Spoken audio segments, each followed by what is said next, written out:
Hello students, good morning. Exam आहे, एक्झामचं time table टाकलेलं आहे आणि आजपर्यंत जो सिलेबस मी घेतला आहे त्याच्यावरती आपली सेकंड युनिट टेस्ट असेल. म्हणजे मर्चंट बँकिंग, पोर्टफोलिओ मॅनेजमेंट, नंतर काल काय घेतलं होतं मी माझ्या लक्षात राहत नाही, क्रेडिट रेटिंग आज घेणार आहे. असे 4 पॉईंट आहेत हे एक्झामसाठी असणार आहेत. तुम्हाला नोट्स पण मी सकाळी सेंड केलेले आहेत. So today we will discuss on credit rating. आता क्रेडिट रेटिंग म्हणजे काय तुम्हाला बिलकुलच कल्पना नाही. क्रेडिट मीन्स काय आहे?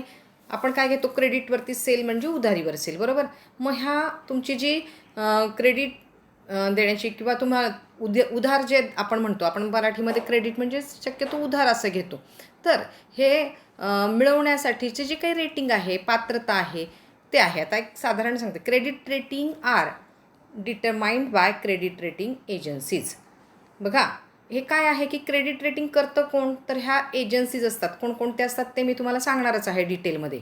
So a credit rating evaluates the creditworthiness of a debtor. तुम्ही ज्यांना उधार विकत असता, म्हणजे तुमचे जे डेटर असतात, त्यांची क्रेडिट वर्दीनेस कसा आहे, काय आहे, बरं. त्याच्या ते पाहून काय केलं जातं, मग उधारी तो दिली जाते की ही व्यक्ती आपली उधारी फेडू शकेल का, हे आपली व्यक्ती उधारी परत करू शकेल का. आपण जर यांना क्रेडिटवर माल विकला तर आपले पैसे बुडणार तर नाहीत ना, ही एक आपल्याला भीती असते. आणि म्हणून आपण काय करत असतो की त्या व्यक्तीचा, त्या कंपनीचा, त्या ऑर्गनायझेशनचा, त्या बिझनेसचा क्रेडिट वर्दीनेस चेक करत असतो. मग हा क्रेडिट वर्दीनेस कसा चेक केला जातो किंवा त्याची काय प्रोसिजर आहे, कुठल्या कुठल्या ऑर्गनायझेशन हे क्रेडिट रेटिंग करतात, हे सगळं ह्या आपण आजच्या लेक्चरमध्ये पाहणार आहोत. आलं लक्षात? एक साधारण idea. So credit rating evaluates the creditworthiness of a debtor, especially a business, company or a government. It is an evaluation. Credit rating means काय आहे? इव्हॅल्युएशन आहे, मूल्यमापन आहे. मेड बाय, करतं कोण? Credit agencies of the debtor's ability to pay back the debt and the likelihood of default. तुम्ही बघितलं आजकाल बँका फार बुडीत निघायला लागल्यात. बँका बुडत आहेत. का बुडत आहेत? कारण त्यांनी ज्यांना कर्ज दिलेली आहेत, हे सगळ्यांनी कर्ज काय केलं आहे? बुडवले. कर्ज फेडलेलं नाही, कर्ज बुडवलं. आणि त्यामुळं ॲटोमॅटिकली काय झालं? बँका पण काय झाल्या? बुडीत निघाल्या. मग हे नुकसान टाळण्यासाठी काय केलं जातं? क्रेडिट रेटिंग केलं जातं. आणि ज्यांचं क्रेडिट रेटिंग हाय आहे त्यांनाच कर्ज दिली जातात, त्यांनाच उधारीवरती माल विकला जातो. समजलं? अगदीच मी मुद्दाम आज मराठीतच लेक्चर अगदी जास्त घेतले, कारण मला माहिती की तुम्हाला थोडंसं समजायला हे अवघड जाणार आहे. So the credit rating is used by individuals and entities that purchase the bonds issued by the companies and governments to determine the likelihood that government will pay its bond obligation.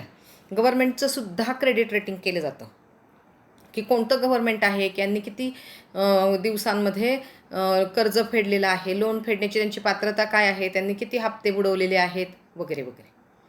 तुम्ही जर तुमचं आता सध्या काय आहे की हे जरा जुनं आहे, पण आता सध्या काय, समजा तुम्ही बँकांमध्ये गेलात लोन घ्यायला, तर ॲटोमॅटिकली तुमचं क्रेडिट रेटिंगचा स्कोअर तिथे असतो. म्हणजे तुम्ही आधी कुठलं कर्ज घेतलं आहे का, त्या कर्जाचे तुम्ही हप्ते किती वेळेत फेडलेले आहेत का, किती नियमितपणे तुम्ही कुठले हप्ते चुकवलेत का, त्यानुसार तुमचा सिबिल स्कोअर म्हणतात त्याला, तो सिबिल स्कोअर ऑलरेडी असतो.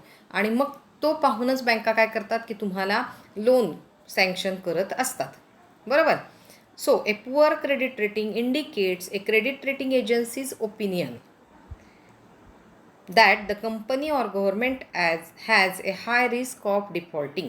आणि समजा जर पुअर क्रेडिट रेटिंग असेल, म्हणजे काय आहे की तुम्ही तुमचे कर्ज वेळेवर फेडलेले नाहीत, असं जर त्या क्रेडिट रेटिंग एजन्सीचं जर मत असेल, तर काय आहे? डिफॉल्टिंगची रिस्क फार मोठ्या प्रमाणावरती असते.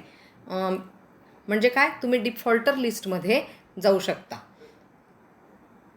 Based on agency's analysis of the entity's history and analysis of long term economic prospect. म्हणजेच त्यांनी आत्तापर्यंत किती जणांकडून कर्ज घेतलेले आहेत, किती कर्ज घेतलेले आहेत, कशा पद्धतीने त्यांनी ते कर्ज फेडलेले आहेत, या सगळ्यावरती हे स्कोअर डिपेंड असतं. ओके. ह्याची काय गरज आहे? क्रेडिट रेटिंगची गरज काय आहे, तर it is necessary in view of the growing number of cases of defaults in payments of interest and repayment of principal sum borrowed by way of fixed deposit, issue of debentures or preference shares or commercial paper. तुम्हाला मी आधी सांगितले की काय आहे की बँकांची कर्ज बुडलेली आहेत, बरोबर. कर्जांचं वाढतं प्रमाण आहे, बॅड डेट्सचं प्रमाण वाढतं आहे, आणि म्हणून काय आहे की जर क्रेडिट रेटिंग करून घेतलं आणि अकॉर्डिंग टू दॅट त्या रेटिंगनुसारच जर आपण कर्ज दिलं, उधारी दिली, तर काय होऊ शकतं की हे डिफॉल्टर आणि किंवा पेमेंट न देणारे लोकांपासून आपण काय करू शकतो, स्वतःची कंपनी वाचवू शकतो. Maintenance of investors confidence. Since default shatter the confidence of investors in corporate instrument. बघा, आता काल पण मी तुम्हाला एक उदाहरण दिलं होतं की माझ्याकडे 1 कोटी रुपये आहेत आणि मी इन्व्हेस्ट करणार आहे. मग मी असं ब्लाइंडली इन्व्हेस्ट करणार का? नाही. मी काय करणार की त्या कंपनीचं क्रेडिट रेटिंग चेक करणार, बरोबर.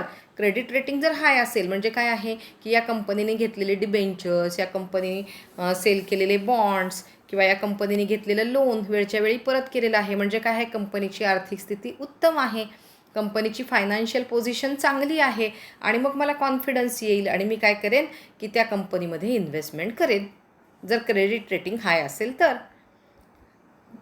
Protect the interest of investors who cannot into merits of the debt instrument of a company. ज्या कंपन्यांना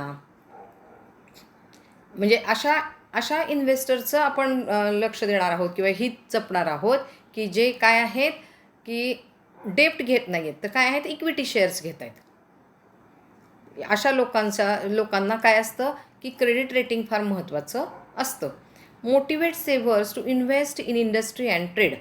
मग ह्या जे काही सेव्हिंग करणारे लोक आहेत यांना मोटिवेट करायचे की अमुक एका कंपनीचं क्रेडिट रेटिंग चांगलं आहे, म्हणजे काय आहे की तिची फायनान्शियल पोझिशन चांगली आहे आणि तुम्ही या कंपनीमध्ये इन्व्हेस्ट करण्यासाठी म्हणजे काहीही हरकत नाही, बरोबर आहे की नाही. म्हणजे काय केलं जातं क्रेडिट रेटिंगचं. आता what are the objectives of credit rating.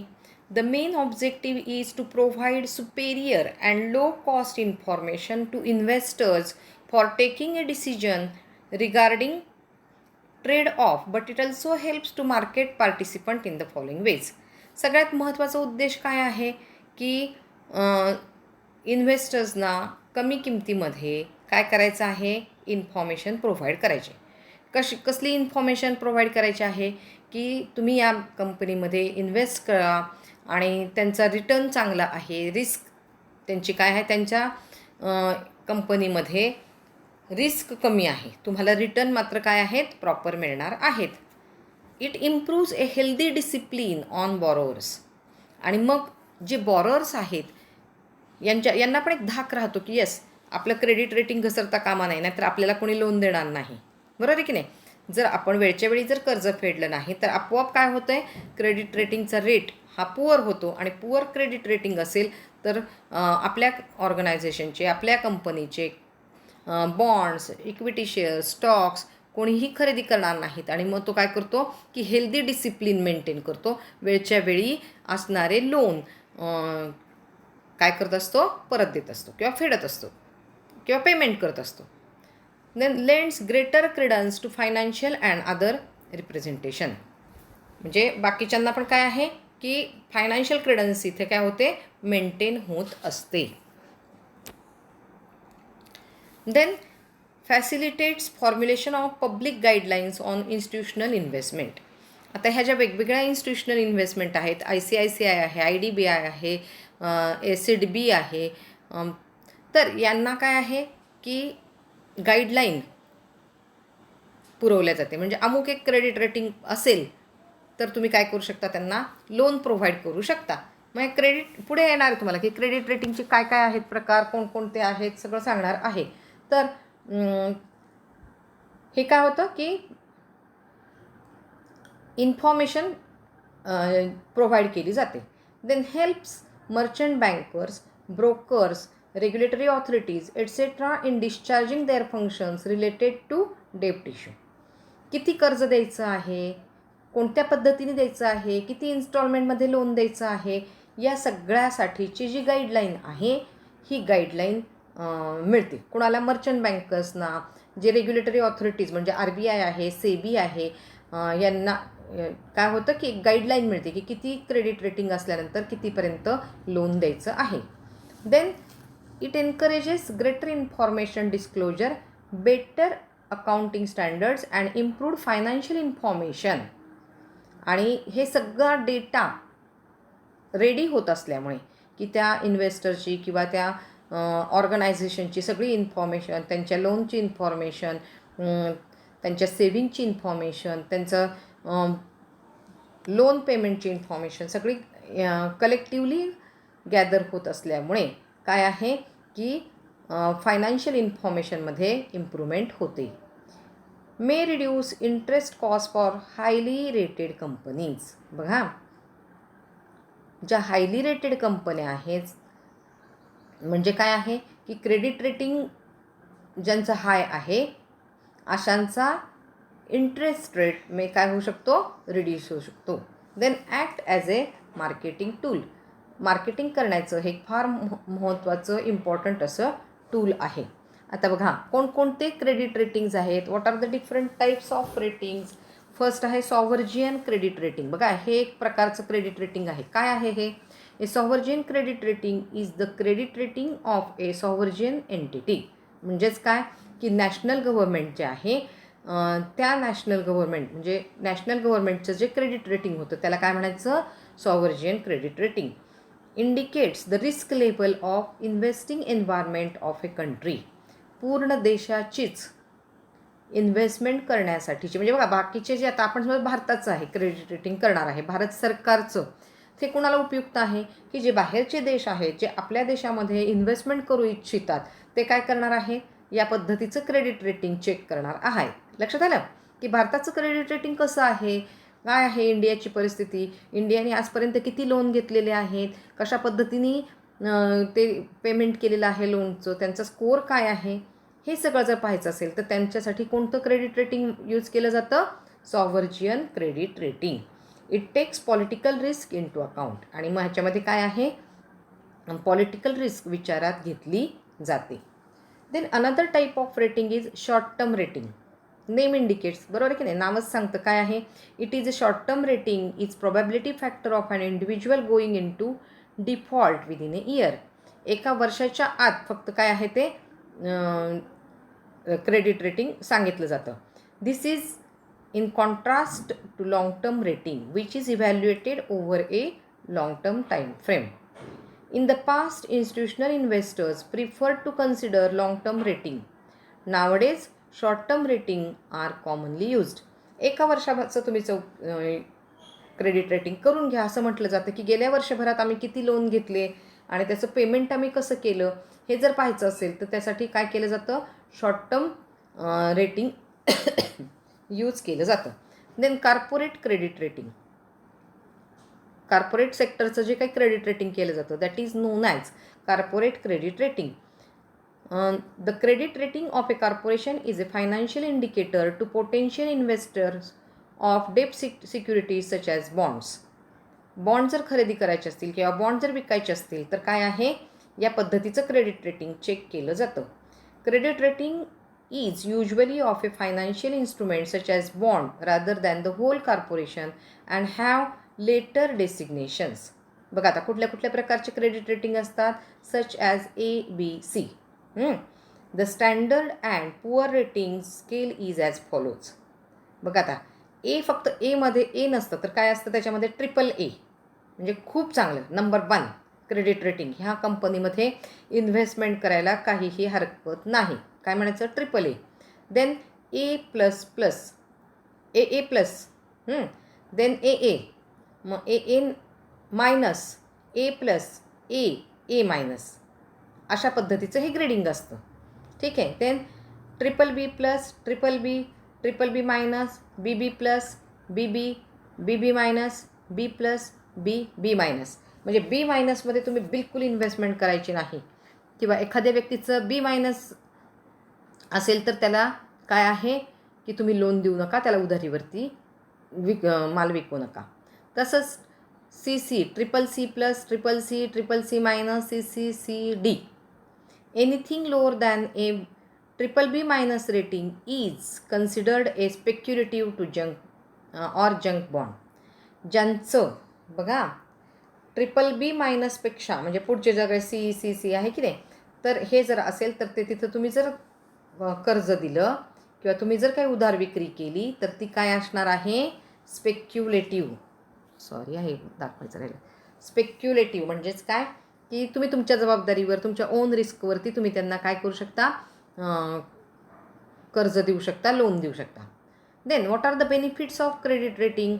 आता एक इन्व्हेस्टर्सना असतात, बरोबर आहे की नाही. इन्व्हेस्टर्सना असणारे बेनिफिट्स काय आहेत, तर त्यांना it helps in investment decision, की एखाद्या कंपनीमध्ये आपण इन्व्हेस्टमेंट करायची किंवा नाही हा डिसिजन घेण्यासाठी क्रेडिट रेटिंग आपल्याला फायदेशीर ठरतं.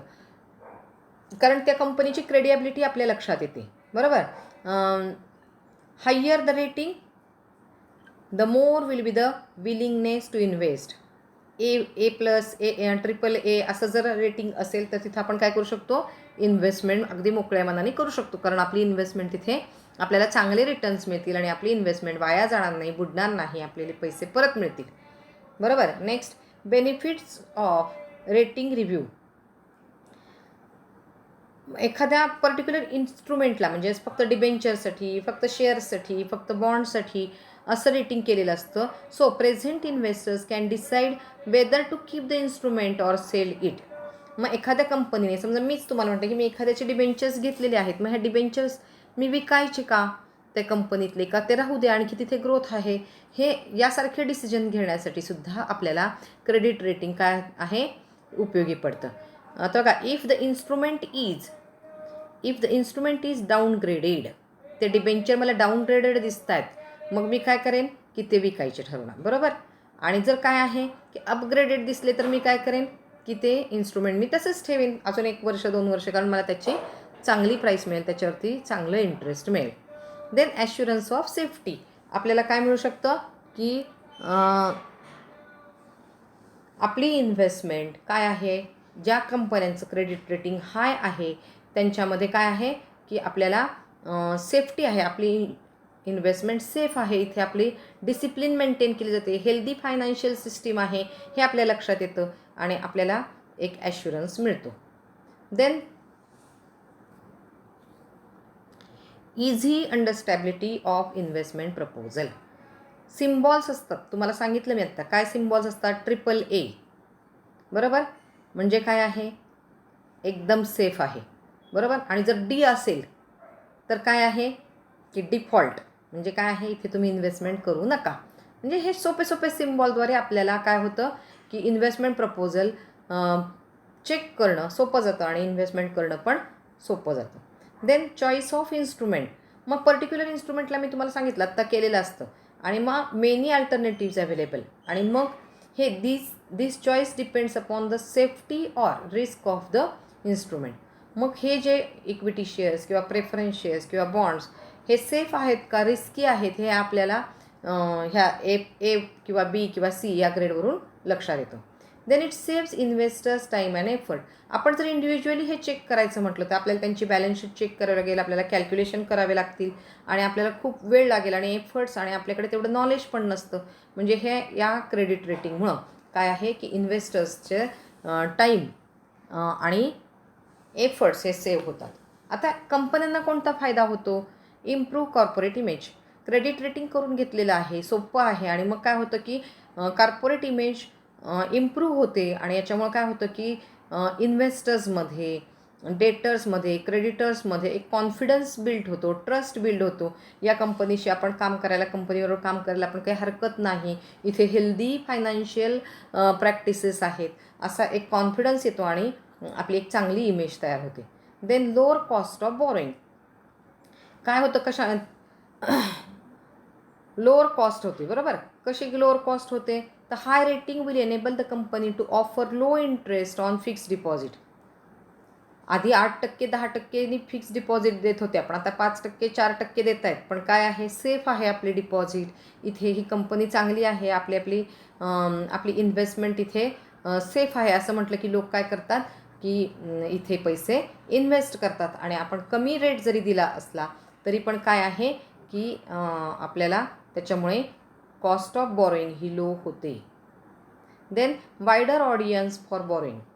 खूप सारे लोक आपल्याला काय करतात की त्यांचा रिस्पॉन्स आपल्याला क्रेडिट रेटिंगमुळं मिळू शकतो. Then good for non popular companies. ज्या कंपन्या पॉप्युलर नाहीत त्यांचं पण फक्त क्रेडिट रेटिंग चेक करून इन्व्हेस्टर्स काय करत असतात, इथे पैसे इन्व्हेस्ट करत असतात. Then it acts as a marketing tool. Marketing tool म्हणून पण याचा उपयोग होतो. Then helps in growth and expansion. बँका, फायनान्शियल इन्स्टिट्यूशन्स आपल्याला काय करतात, या क्रेडिट रेटच्या बेसवरती मोठ्या प्रमाणावरती लोन सँक्शन करतात आणि त्यामुळं आपली ग्रोथ होत असते, एक्सपान्शन होत असते. आता त्यानंतर आहे बेनिफिट्स, अनदर साईड, की काय डिमेरिट्स आहेत. Possibility of bias exits. म्हणजे इथं काय आहे की इन्फॉर्मेशन रेटिंग एजन्सी पण काही स्वतःच्या मनाने करते का, काही जजमेंट असतात त्यांचे आणि ते डेटा कलेक्ट करत असतात. मग समजा हा डेटा म्हणजे द इन्फॉर्मेशन किंवा rating is based on data collection, आणि जर डेटाच रॉंग असेल तर काय आहे की त्यांचं रेटिंग पण काय होऊ शकतं, रॉंग होऊ शकतं, फॉल्स होऊ शकतं. देन इम्प्रॉपर डिस्क्लोजर मे हॅपन. सगळीच आता आपल्या कंपन्यासुद्धा सगळीच, समजा आपली कंपनी आहे, आपण सगळीच इन्फॉर्मेशन डिस्क्लोज करत नाही. आपण काही हिडन इन्फॉर्मेशन असते, ही इन्फॉर्मेशन आपण कोणाला देत नाही. आणि मग क्रेडिट रेटिंग करणाऱ्या एजन्सी जे काय आहे, जे पब्लिश्ड डॉक्युमेंट आहेत, या पब्लिश्ड डॉक्युमेंटवरतीच काय करत असतात, रेटिंग करत असतात. आणि त्याच्यामुळं काय होऊ शकतं की हे जे डिस्क्लोजर आहे ते इम्प्रॉपर होऊ शकतं. Then impact of changing environment. तुम्ही बघत असता की सतत काय होत असतात, चेंज होत असतात अर्थव्यवस्थेत. आता सध्या पण कोविडमुळं तर 1 वर्ष झालं की ह्या कंपन्यांना खूप सारे किंवा आपल्या सगळ्याच इकॉनॉमीला खूप बॅड इफेक्ट आपला झालेला आहे. बरं, म्हणजे इकॉनॉमिक, पॉलिटिकल, सोशल, टेक्नॉलॉजिकल असे सगळे चेंजेस होत असतात, लिगल चेंजेस होत असतात, नवीन नवीन कायदे येत असतात, टॅक्समध्ये पण चेंजेस होत असतात. आणि ह्या चेंजिंग एन्व्हायरमेंटमुळं आपल्या कंपन्यांवरती पण खूप परिणाम होत असतो. आणि काय आहे त्यामुळं rating is not a guarantee for financial soundness of the company. आणि मग त्याच्यामुळं फक्त त्याच्यावरतीच आपला फायनान्शियल साऊंडनेस डिपेंड आहे का क्रेडिट रेटिंगवरती, तर नाही, आपल्या एन्व्हायरमेंटचा पण त्याच्यावरती परिणाम होत असतो. Then problem for new companies. New कंपनीला मार्केटमध्ये फंड कलेक्ट करत असताना खूप सारे प्रॉब्लेम फेस करावे लागतात, कारण ती स्वतःचा फायनान्शियल साऊंडनेस प्रूव्ह करू शकत नाही, कारण ती नवीन असते. आणि मग काय आहे की त्यामुळं तिला काय होतं की लोअर क्रेडिट रेटिंग मिळतं. आणि लोअर क्रेडिट रेटिंग मिळाल्यामुळं it is difficult to collect funds from the market. आणि ह्या क्रेडिट रेटिंग कमी असल्यामुळं त्यांना मार्केटमधून फंड कलेक्शनला प्रॉब्लेम येतो. Then downgrading by rating agencies. Periodically ह्यांचं काय चाललं असतं, रिव्ह्यू चाललेलं असतं क्रेडिट रेटिंग एजन्सीजचा. आणि एखाद्या पर्टिक्युलर इन्स्ट्रुमेंटचाच, म्हणजे फक्त डिबेंचरचा आहे किंवा काय, तर मग काय आहे की if performance of company is not as expected then the rating agency will downgrade the instrument. एखाद्या वेळी कमी सेल झाला एखाद्या महिन्यामध्ये, तर लगेचच काय होतं की त्या इन्स्ट्रुमेंटचं ग्रेडिंग डाऊन होतं, डाऊनग्रेड केलं जातं. आणि डाऊनग्रेड केलं झालं की काय झालं की इन्व्हेस्टर्स घाबरतात आणि मग ते इन्व्हेस्टमेंट करत नाहीत. Then difference in rating. कसं आहे की तिथे खूप साऱ्या कंपन्या आहेत, पुढे मी तुम्हाला नावं सांगणारच आहेत क्रेडिट रेटिंग एजन्सीच्या, आणि त्यांचं रेटिंग हे काय असतं, डिफरंट असतं. आणि त्याच्यामुळं काय होतं की एकाच इन्स्ट्रुमेंटचे, म्हणजे डिबेंचरचे वेगवेगळ्या कंपन्यांकडून किंवा बॉन्डचा पण वेगवेगळ्या कंपन्यांकडून जर क्रेडिट रेटिंग करून घेतलं तर ते वेगवेगळं येतं. आणि मग इन्व्हेस्टर्सला काय होतं, कन्फ्युजन होतं. आता वेगवेगळ्या क्रेडिट रेटिंग एजन्सीज कोणत्या आहेत बघा. ONICRA, ONICRA, credit rating agencies of India. Then CRISIL आहे बघा, क्रिसिल सगळ्यात महत्त्वाची, क्रिसिल आहे ही, credit rating information services of India limited. Then ICRA, investment information and credit rating agency of India. Then CARE आहे, CARE, credit analysis and research limited. आणि DCR, Duff and Phelps credit rating India private limited. बरोबर, ह्या credit rating एजन्सीच्या कंपन्या आहेत. आता ह्या कशा करतात क्रेडिट रेटिंग, तर त्यांचं जनरल दिले इट कन्सिस्ट 4 एरियाज, 4 एरियाज ह्याच्यामध्ये आहेत. तर फर्स्ट काय केलं जातं,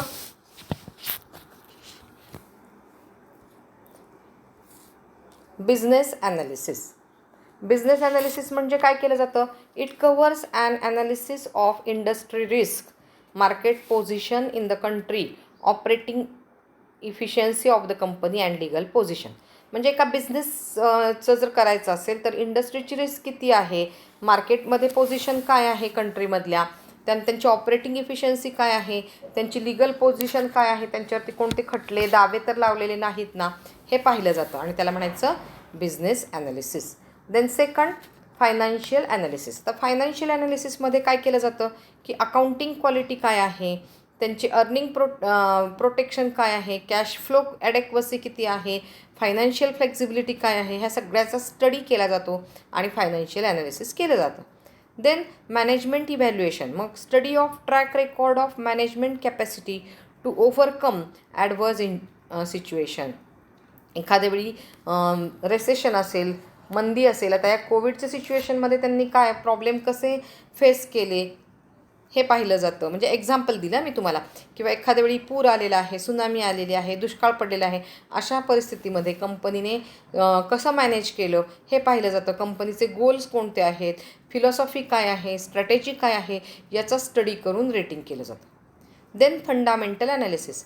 मग इथे लिक्विडिटी मॅनेजमेंट काय आहे, ॲसेट क्वालिटी प्रॉफिटेबिलिटी काय आहे, इंटरनेट अँड टॅक्स सेन्सिटिव्हिटी काय आहे, याचा स्टडी करून हे ॲनालिसिस केलं जातं. इट मीन्स काय आहे की 4 टाईप्स आहेत: business analysis, financial analysis, management evaluation and fundamental analysis.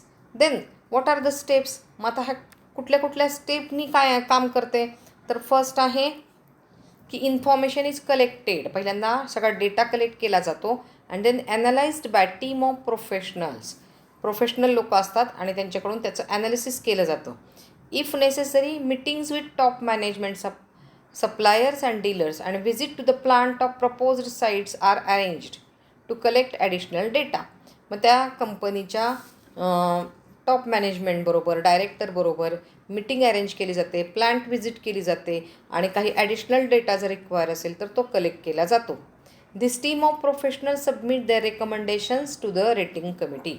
आणि मग हे प्रोफेशनलची कमिटी तो सगळा स्टडी करून डेटाचा आपले रेकमेंडेशन्स देत असते. Then committee discuss this report and then assigns rating. आणि हा रिपोर्ट तयार केल्यानंतर त्याच्यावरती डिस्कशन केलं जातं आणि मग रेटिंग ठरवलं जातं. Rating assign is then notified to the issuer and only on his acceptance rating is publish. बघा हां, मग त्या कंपनीला सांगितलं जातं की तुमचं हे असं असं रेटिंग आहे, तुम्हाला ते ॲक्सेप्ट आहे का, आणि जर ॲक्सेप्ट असेल तरच काय केलं जातं, ते रेटिंग पब्लिश केलं जातं. अदरवाईज ते पब्लिश केलं जात नाही. म्हणजे ह्या रेटिंगला काय आहे की इश्युअरची कन्सेंट महत्त्वाची आहे.